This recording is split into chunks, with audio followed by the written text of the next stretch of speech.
잃어버린 자들, 소외된 자들, 버림받은 자들 참 우리 가운데 많이 있습니다. 그 이야기를 먼저 나누기 전에 예전에는 저는 잘 기억이 나지 않지만 예전에는 잃어버린 물건을 찾기 위해서 전봇대라든지 벽에다가 많은 어떤 벽보나 전단지를 많이 붙였다고 하더라고요. 강아지를 찾습니다. 잃어버린 물건을 찾습니다. 집 나간 우리 아내를 찾습니다. 이런 거. 이렇게 벽보에다 많이 붙여서 그렇게 잃어버린 것들을 찾았다는 그런 시절이 있었다라고 이렇게 얘기는 들었습니다. 요즘에도 참 많은 부분들을 잃어버리지만 요즘엔 그렇게 잃어버린 것들을 잘 찾으려 하지 않는 시대인 것 같습니다. 지하철에서 특별히 많은 거 잃어버리지만 지하철 역사에 분실물 보관소 이곳에 가면 이렇게 회수해 가는 물건이 얼마 안 된다고 합니다. 7, 80%는 그냥 고스란히 남아 있다고 합니다. 거기에는 아주 간단한 물건들도 있지만 고가의 물건들도 꽤 있는데 안 찾아간다고 합니다. 안 찾아가는 이유는 많이 있겠지만 개인의 사정이 다 다르겠지만 그냥 보편적으로 우리가 풍성하게 누리고 있기 때문이죠. 물질을 많이 누리고 있기 때문에 또 사면 된다. 그건 나한테 그렇게 중요하지 않다. 보험이 해결해 준다. 이런 의식들이 팽배해 있어서 잃어버린 것들에 대해서 우리가 요즘에는 예전에 비해서 그렇게 많이 찾으려고 하는 시대는 아닌 것 같습니다. 오늘 말씀 우리가 보니까 예수님께서 하나님에게 잃어버림을 당하는 그런 장면입니다. 다르게 표현하면 하나님께서 버리시는 장면입니다.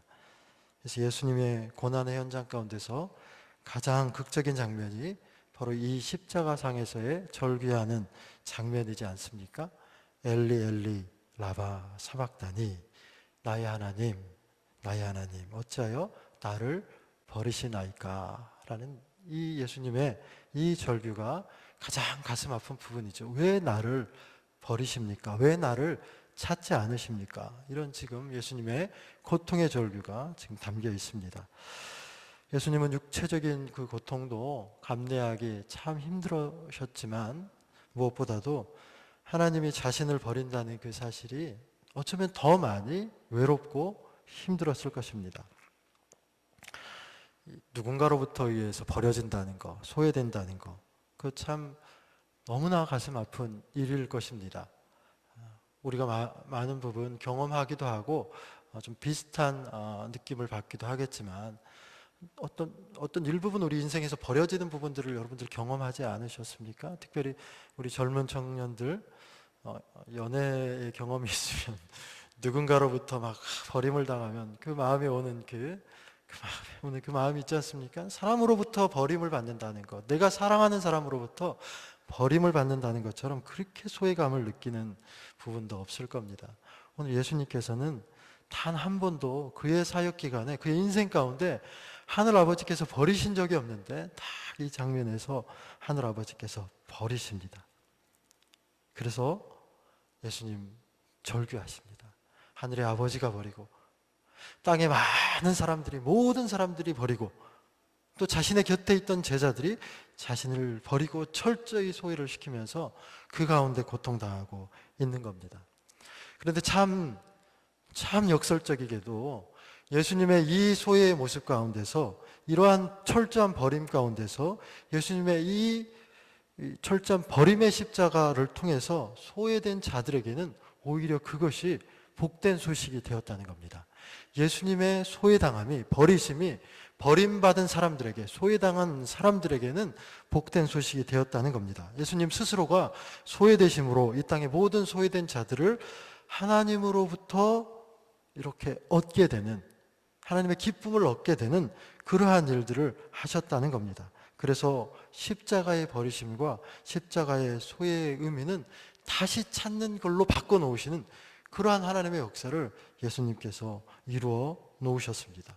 이 고난의 십자가가 소외된 사람들에게는 회복과 기쁨과 되찾음의 은혜가 되고 또 자유의 십자가가 되고 하늘에 계신 하늘 아버지께서는 하나님 영광 받으시는 그런 영광의 십자가로 예수님께서 그 십자가의 고난을 당하셨다라는 의미입니다.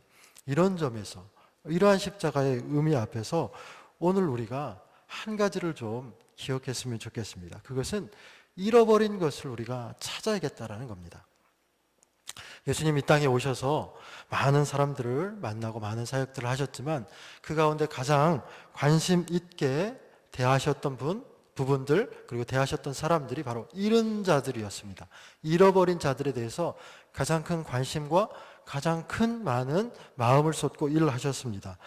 이 부분은 삭개오 사건에서 우리가 잘 찾을 수 있죠. 삭개오를 만날 때 예수님께서 내가 잃어버린 자를 찾기 위해서 왔다 이렇게 말씀하지 않습니까? 삭개오는 우리가 잘 아는 바대로 세무서 서장입니다. 그래서 당시 시대 상황에서 삭개오는 로마라고 하는 이 이스라엘의 점령국의 대리인으로 세리를 징수합니다. 그래서 못된 짓을 많이 일삼았죠. 그래서 백성들의 참 많은 미움을 산 사람이 삭개오였죠. 그는 남부럽지 않은 고급 아파트에서 대형 승용차를 몰고 다니면서 그렇게 의기양양하게 떵떵거리면서 살던 사람이었습니다.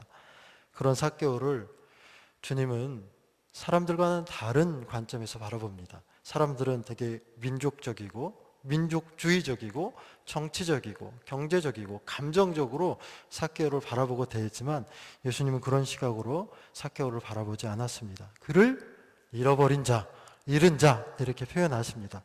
예수님은 사람을 보는 관점이 참 다릅니다. 우리의 관점도 사실은 예수님의 관점과 어쩌면 많이 다른 부분이 있을 겁니다. 오늘 이 말씀을 우리가 나누면서 우리의 사람을 보는 관점도 조금 방향이 달라졌으면 좋겠습니다. 누가복음 15장 1절부터 기록되어 있는 말씀들이 쭉 있는데 거기에는 잃어버린 것들에 대한 비유들이 쭉 나옵니다. 1절, 2절에 이런 말씀이 기록됩니다. 모든 세리와 죄인들이 말씀을 들으러 가까이 나오니 바리새인과 서기관들이 원망하여 가로되 이 사람이 죄인을 영접하고 음식을 같이 먹는다 하더라 라고 기록되어 있습니다.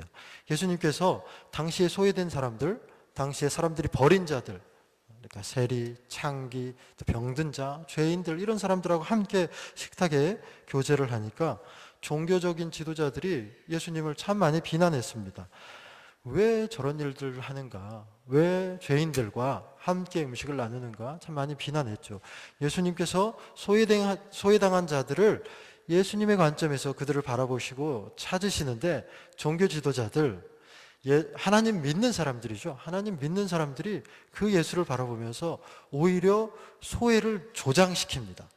어떻게 저들과 함께 할 수 있는가? 그러면서 예수를 소외시키고 예수와 함께하는 사람들을 소외시킵니다. 이 유대 종교 지도자들이 아주 나쁜 사람이라고 기억하지만 우리가 그렇게 인식하지만 사실 오늘 우리 시대에 우리의 삶 가운데 딱 적용하면 사실 하나님 믿는 우리들일 수 있는 겁니다.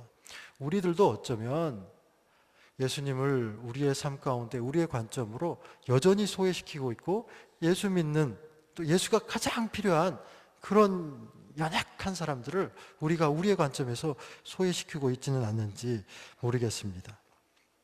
주님께서는 이 말씀 이후에 잃어버린 것들에 대한 비유를 세 가지를 듭니다. 첫 번째가 잃은 양, 두 번째가 잃어버린 드라크마, 잃어버린 동전에 대해서, 세 번째가 잃어버린 아들, 둘째 아들, 탕자 비유가 이렇게 나오죠.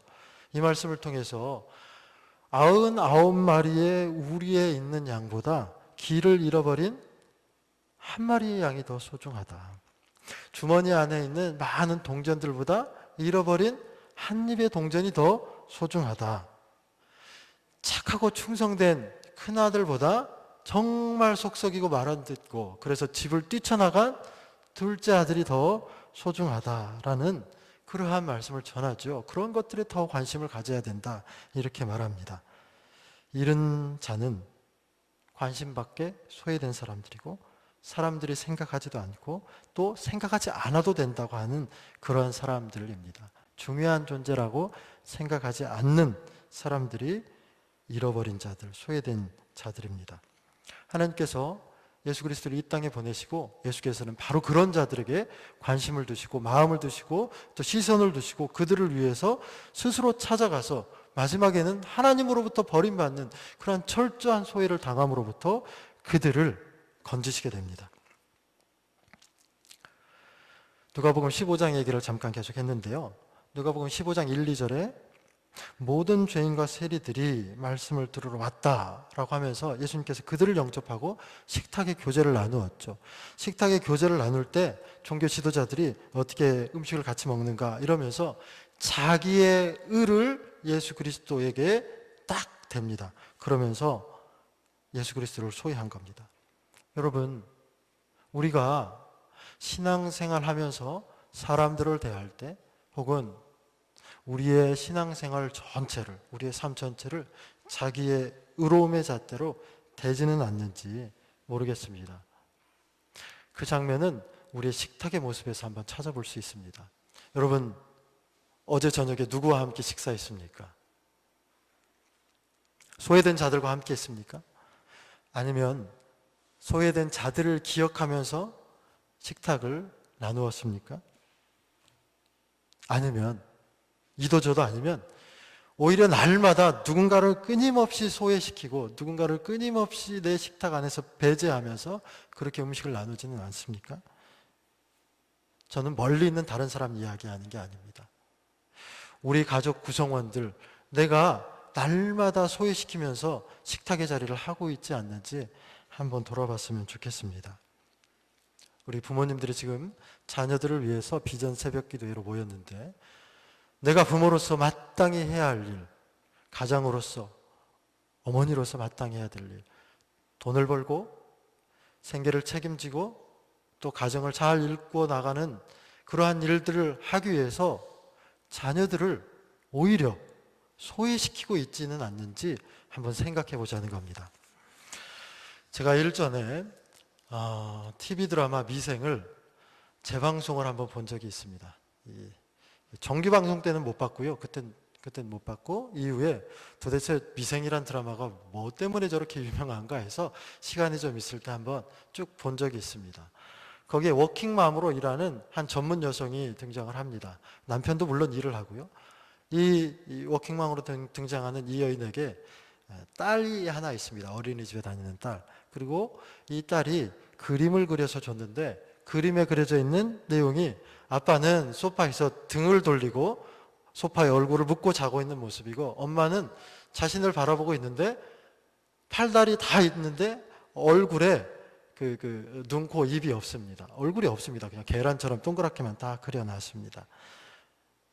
그래서 엄마는 왜 우리의 딸아이가 자기를 이렇게 그렸나 처음에는 몰랐는데, 나중에 이 아이를 어린이집에다가 바래다 주고 뒤돌아서다가 갑자기 문득 깨달아지는 사실은, 뒤를 한번 딱 돌아보니까 아이가 자기의 돌아서는 뒷모습을 가만히 바라보고 있는 장면에서 이렇게 독백합니다.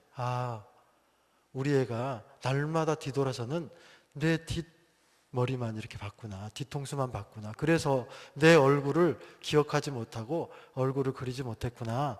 이렇게 되새기게 됩니다. 그러면서 이런 말을 합니다. 내가 우리 가정을 위해서 우리 부부가 택한 일인데, 우리 가정의 더 나은 삶을 위해서 택한 일인데, 오히려 이것이 우리의 가정을 와해시키고 있구나, 해하고 있구나, 우리의 아이를 버리고 있구나, 이런 말을 하게 됩니다. 여러분, 공감이 되십니까? 우리 부모님들이 우리 가족을 위해서, 우리의 자녀들을 위해서 열심히 일한다고 하는 그 이유로 우리의 자녀들을 얼마나 많이 소외시키고 버리고, 그렇죠? 우리 식탁 안으로 들어오지 못하게 하는 일들이 얼마나 많이 있습니까? 우리 자녀들을 또 미래를 또 보장한다는 이유로, 담보한다는 이유로 학업 안으로 밀어넣으면서 가정 안에서 철저한 소외와 버림이 이루어지는 부분들이 오늘날 현대를 살아가는 우리의 가정들입니다. 저도 마찬가지입니다. 저도 우리 딸아이가 하나 있지만 식탁에서 함께 식사하기를 우리 집사람이 권합니다. 같이 먹으라고 와서. 따로 먹지 말고 같이 먹으라고. 그러면 우리 애가 정말 좋아합니다. 같이 먹으면. 전 지금 그 이야기를 하고 싶은 겁니다. 우리가 우리의 관점에서, 우리의 시각에서 사람들을 소외시키는데, 누구를 소외시키냐면 우리의 가족 구성원들을 참 많이 소외시키는 현대를 살아가는 그리스도인들의 모습을 바라보는 겁니다. 그 식탁의 모습을 바라보는 겁니다. 여러분, 어떠한 일이 있더라도 가족과 함께 식탁을 나누는 것에 참 많이 마음을 쏟으십시오. 가족 구성원을 일을 핑계로 해서 소외시키지 말고 그것 때문에 가족들로부터 소외당하지 마십시오. 엄마는 우리에게 밥을 내주기 위해서 필요하다. 강아지는 나하고 놀아주니까 필요하다. 냉장고는 그 안에 음식이 있어서 필요하다. 근데 아빠는 왜 있는지 모르겠다라고 하는 오래전 초등학교 1학년의 그 일기처럼 사람들로, 가족 구성원들로부터 우리가 소외당하지 마십시오. 스스로 우리의 마음을 쏟으시기를 바랍니다. 자녀들이 지금까지 살아왔던 그러한 자녀들의 삶의 그 시간들을 우리가 버리지 마십시오. 잃어버리지 마십시오. 자녀들이 우리를 향해서 기대하고 고대하고 바라고 있는 그 사랑의 갈급함들을 우리가 이를 핑계로, 우리의 다른 이유들로 그것을 버리지 마십시오. 소외시키지 마십시오. 계속해서 끊임없이 챙길 수 있기를 바랍니다. 제가 이 누가복음의 15장에 있는 이 이야기로 우리 가족의 이야기를 하는 것이 결코 무리가 아닙니다. 왜냐하면 15장 4절 말씀에 이어질 때 이렇게 이어지기 때문입니다. 너희 중 어느 한 사람이 양 100마리가 있는데, 이 이야기는 너희라고 시작합니다. 너희. 그러니까 오늘 우리가 이 말씀을 대할 때 너희는 누굽니까? 우리입니다. 우리 자신. 더불어서 잃은 양이 있다라고 할 때 잃어버렸다라고 하는 것은 그 전제가 이미 소유되어 있다라고 하는 전제를 두고 이야기하는 겁니다. 그리고 그 소유가 바로 우리 안에 있었던 양들이 잃어버린 것이다. 이렇게 말을 하고 있습니다. 이 말을 우리에게 오늘 적용하면, 오늘 우리 안에 있는, 울타리 안에 있는 잃어버린 양이 있는데 그거 찾으라 라고 예수님 말씀하시는 겁니다. 그러면 우리의 울타리가 어디입니까? 가장 첫 번째는 우리의 가정일 수 있습니다.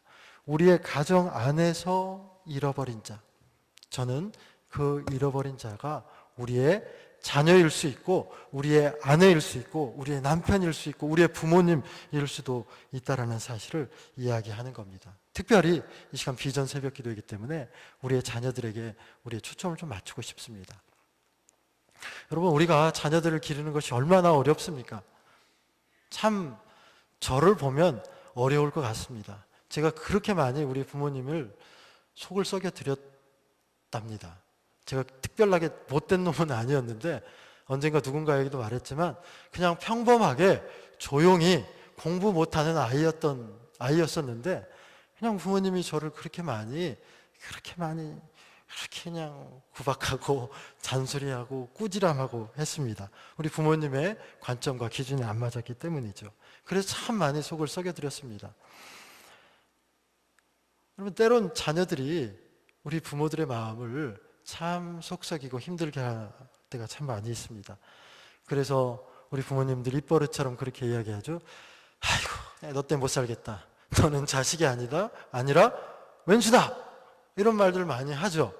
근데 자녀들은 뭐라고 얘기하겠습니까? 우리 여기 자녀분들, 부모님들이 그런 말씀을 할 때, 그래, 맞아요. 제가 어머니 마음 속 많이 상하게, 이렇게 공감하십니까? 내가 엄마 때문에 못 살아요. 사실은 뭐 알고 얘기하셔야지. 오히려 그 마음이 있죠. 오히려 그 마음이 있습니다. 여러분, 오히려 생각해 보면 자녀가 부모를 힘들게 하는 것 같지만, 가만히 생각해 보면 제가 지금 무슨 얘기하는 겁니까? 자녀가 부모를 힘들게 하는 것 같지만, 가만히 생각해 보면 오히려 부모가 자녀를 힘들게 하는 경우도 참 많이 있습니다. 여러분, 공감하십니까? 오늘날 우리 부모들이 자녀들을 얼마나 많이 힘들게 하는지 모릅니다. 자기 기준에 맞추기 위해서, 또 세상의 기준에 맞추기 위해서 자녀들을 끊임없이 스트레스 가운데로 자꾸 몰아내세웁니다. 그래서 성경에서도 말하지요. 자녀를 노엽게 하지 마라. 자녀를 노엽게 하지 말라라고 말합니다. 우리가 부모로서 부모의 기준으로 우리 울타리 안에 있는 우리의 양들을 키우는데, 목양하는데, 우리의 기준으로, 우리의 마음으로 아이들을 키우기 때문에 아이들이 노엽게 됩니다. 화를 냅니다. 우리는 지금 유대교적인 전통의 안에 있기 때문에 자녀들이 부모를 노엽게 한다라고 하는 그 의식이 팽배하지만 성경은 오히려 다른 관점에서 바라봅니다. 이 상호적인 관점에서 바라보면서 오히려 부모들이 자녀를 노엽게 하기 때문에 자녀들을 노엽게 하지 말라 이렇게 말합니다. 어떻게 우리가 자녀를 노엽게 합니까? 보통 두 가지 정도입니다. 먼저는 우리 자녀들의 마음을 상하게 하는 겁니다. 두 번째는 우리 자녀들의 분노를 계속해서 자극하고 있는 겁니다. 우리가 부모로서 이런 부분들을 상당히 많이 간과해야 합니다. 이게 그냥 모른 채 합니다. 그런데 어렸을 때 아이들의 이 상처와 이 소외감과 이 분노가 인생 전체의 많은 부분들을 많이 왜곡시킵니다. 인생을 참 많이 힘들게 합니다. 트라우마라고 하지 않습니까? 어떤 트라우마가 딱 어렸을 때 딱 자리 잡게 되면 내 안에 또 다른 내가 작동을 하면서 인생 전체에 있어서 참 많은 영향을 미치게 됩니다. 어렸을 때 엄마가 어두운 방에 오랫동안 꾸지람한다 해서 가둬둔 경험 때문에 평생 동안 큰 상처를 가지고 살아갔던 사람의 이야기를 제가 들은 적이 있습니다. 여러분, 우리가 우리의 기준으로 우리의 아이들을 그렇게 양육하고 키우고 그것이 사랑이다라고 오해하면서 살아갈 때 우리 아이들의 마음에 얼마나 많은 소외감과 얼마나 많은 상처가 주어지는지 우리가 참 많이 잃어버린 때가 많이 있습니다. 무엇으로 우리 아이들에게 상처를 주었는지 우리는 기억하지 못합니다. 우리 아이들은 마음에 그 상처들이 하나하나 쌓여갑니다. 그리고 자신이 자신의 힘으로 인생을 살아갈 수 있을 만한 때, 그때 그 상처된 마음을 다른 표현으로 드러냅니다. 성경에서 가장 많이 자녀를 노엽게 한 사람이 다윗 왕입니다. 다윗 왕이 자신의 아이들을 많은 관심을 가지고 주의 사랑으로 품으면서 키우지 않았습니다. 나란 일에 많이 애쓰다 보니까.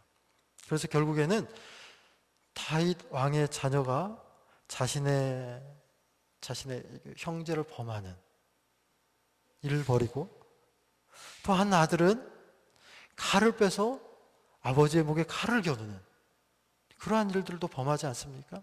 그 이야기를 다 할 수 없지만 우리가 다 알고 있죠. 다윗 왕이 어려서부터 아이들을 나무라지도 않고 그 아이들을 사랑으로 훈계하지도 않고 사랑으로 안아주지도 않고 그의 이름을 불러주지도 않고 어떤 잘못을 범하였을 때 왜 그렇느냐 타이르고 권면하고 용서하고 이러한 모습이 전혀 없었습니다. 그냥 내버려 두었다. 아니면 화를 냈다.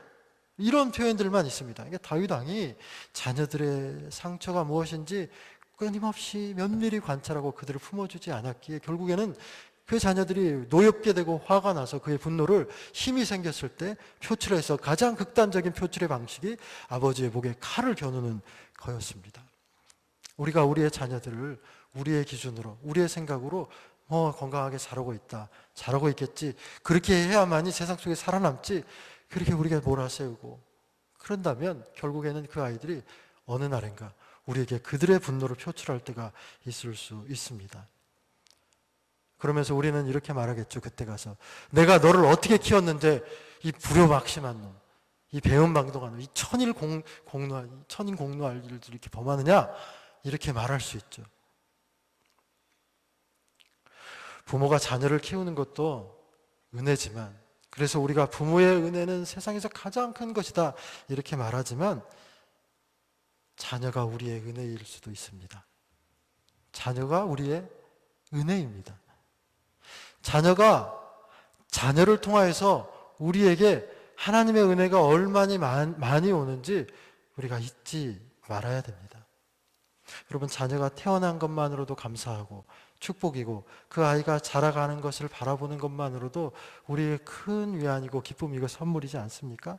하나님의 우리를 향하신 끊임없는 관심과 일하심과 사랑을 베풀어 주심을 자녀를 통해서 우리가 바라봐야 되지 않겠습니까? 그 자녀를 우리의 기준으로, 우리의 관점으로 소외시키지 마십시오. 잃어버리지 마십시오. 그 자녀들을 찾으십시오. 어떻게 찾을 수 있습니까? 에베소 2장 13절의 말씀에 이전에 전에 멀리 있던 너희가 그리스도 예수 안에서 그리스도의 피로 가까워졌느니라 이렇게 말씀합니다. 잃어버린 우리의 자녀들, 우리의 관심들, 우리의 마음들이 예수 그리스도의 십자가에서 하늘 아버지로부터 철저한 소외당함을 경험하시면서 그 고난 중에 죽으심 가운데 흘리셨던 그 피로 우리가 다시 찾을 수 있습니다. 회복될 수 있습니다. 우리의 자녀를 그 예수의 피로, 그 예수의 마음으로, 그 하늘 아버지의 그 마음으로 우리의 자녀들을 다시 회복하고 다시 찾고 내 아이들이 잃어버린 양이 아닌지 늘 관심을 가지고 주의 말씀으로 키워나갔으면 좋겠습니다. 그렇게 고난 가운데 죽임당하신 예수께서 부활하시고 다시 떠나가실 때 사랑하는 제자들에게 마지막 명령을 하시는 장면이 마태복음 28장 19절 20절 우리가 잘 아는 말씀입니다. 너희는 가서 모든 민족을 제자로 삼아 아버지와 아들과 성령의 이름으로 세례를 베풀고 내가 너희에게 분부한 모든 것을 가르쳐 지키게 하라. 이렇게 제자들에게 명령하죠. 여러분, 우리가 제자 삼아야 될 사람이 어디 있습니까? 주일학교 안에, 교회 학교 안에 다른 자녀의 가족입니까? 다른 가족의 자녀입니까? 아니면 내가 사역하고 있는 어떤 부분의 사람입니까? 그 사람들일 수 있죠. 그러나 가장 먼저 우리가 예수 그리스도의 제자로 삼아야 될 사람이 바로 내 아들입니다. 내 딸입니다. 우리는 가서 하나님의 말씀으로 예수 그리스도의 이 명령을 붙들고 우리의 자녀를 예수 그리스도의 제자 삼는 일에 먼저 헌신하십시오. 내가 우리의 자녀를 제자 삼지 못하면 세상 어느 누구도 그 아이를 제자 삼는 일이 너무 힘듭니다. 그냥 속된 말로 이렇게 말하죠. 네 자녀 네가 가르쳐라 이렇게 말하죠. 내 자녀 내가 책임져야지 누가 책임집니까? 내 자녀 주의 말씀으로 우리가 붙들고 제자 삼는 일에 내가 책임 있게 감당하면 좋겠습니다. 근데 문제는 우리가 이런 사실들을 참 많이 잃어버린다는 겁니다. 시선을 밖에 두고 있기 때문에 내가 다른 사람, 이웃들, 다른 일들 이런 것들에 관심을 두기 때문에 우리 가정 안에서 우리 자녀들 안에서 이루어지는 일들을 우리가 참 많이 놓치고 있다는 겁니다. 여러분, 우리의 자녀가 오늘 이 시대에 잃어버린 양입니다. 잃어버린 자들입니다. 소외된 자들입니다. 우리 자녀들에게 끊임없이 관심을 가지고 그들을 주의 말씀으로 목양하고 주의 사랑으로 주의 복음으로 키워가는 일들에 우리가 먼저 헌신하고 책임 있게 감당하는 저희들이 되었으면 좋겠습니다. 예수님의 십자가의 고통이 바로 이러한 일들을 우리에게 하기 위한 하나님의 축복의 선물로 우리에게 오늘날 전해졌기 때문입니다. 주님의 눈이 항상 그런 잃어버린 것들에 머물러 있기 때문입니다. 그래서 오늘 이 시간 우리가 남겨진 시간들을 기도할 때 우리의 자녀들, 우리가 잃어버린 양이 되지 않도록 또 잃어버렸다면 주의 말씀과 주의 사랑으로 찾을 수 있도록 하나님 내게 은혜를 더하여 주십시오. 이렇게 기도하며 나갔으면 좋겠습니다. 반주자 나와서 건반을 좀 해주셨으면 좋겠고요. 내가 인생을 살고 성공하고자 하는 그 모든 목적들이 바로 잃어버린 것들을 찾기 위해서 내가 살아가는 모든 이유들이 하나님 관심 두는 그것에 우리의 관심도 두어지기 위해서 살아갔으면 좋겠습니다. 이 시간 우리가 함께